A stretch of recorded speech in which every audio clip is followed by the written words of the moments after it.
হ্যাঁ, আমার 2 মাস আগে আমার কপালে খুব অ্যালার্জির মতন সাদা সাদা হয়েছিল। তো আমি আপনাদের হেল্পলাইন নাম্বারে ফোন করার পর ওইখান থেকে আমাকে বলা হয়েছিল রেড কার্পেট অয়েলটা ইউজ করতে। তো ওটা ইউজ করে আমি খুবই উপকৃত হয়েছি এবং আমার পুরো একদম কিউর হয়ে গেছে।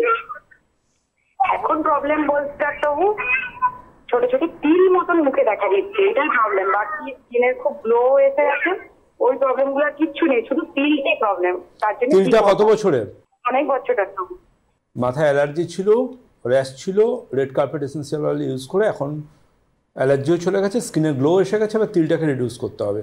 রেড কার্পেট এসেন্সিয়াল অয়েল সম্বন্ধে এক লাইনে বলে রাখি, রেড কার্পেট এসেন্সিয়াল অয়েল এমন একটা মেডিসিন যেটা যেদিন থেকে ব্যবহার করবেন সেদিন থেকে পিগমেন্টেশন, ফাইন লাইন্স এবং এজিং প্রসেসের কারণগুলো সেই দিন থেকে আপনার জীবন থেকে অতীত হতে শুরু করবে। এবং সত্যিকারের গ্ল্যামার বা গ্লো যেটা বোঝায়, এটা ব্যবহার করার পরের দিনের 24 ঘন্টার মধ্যে আপনি ফিল করবেন, এটা আমার কমিটমেন্ট। আর এর পাশাপাশিভাবে কিন্তু আমি বলবো যে কোনো রকম স্কিন রিলেটেড সমস্যা তো এটা খুব ভালো কাজ করে।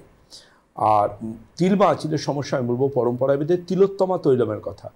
তিলোত্তমা তৈলম ব্যবহার করবেন, ওটা তিল আঁচিলের সমস্যায় খুব এফেক্টিভ একটা মেডিসিন। যেখানে যেখানে তিল বা আঁচিল আসছে সেখানে সেখানে এটা মাসাজ করতে হবে হালকা করে। বিস্তারিত জানার জন্য আমার এক্সপার্ট টিমের সাথে অবশ্যই আপনারা কথা বলতে পারেন।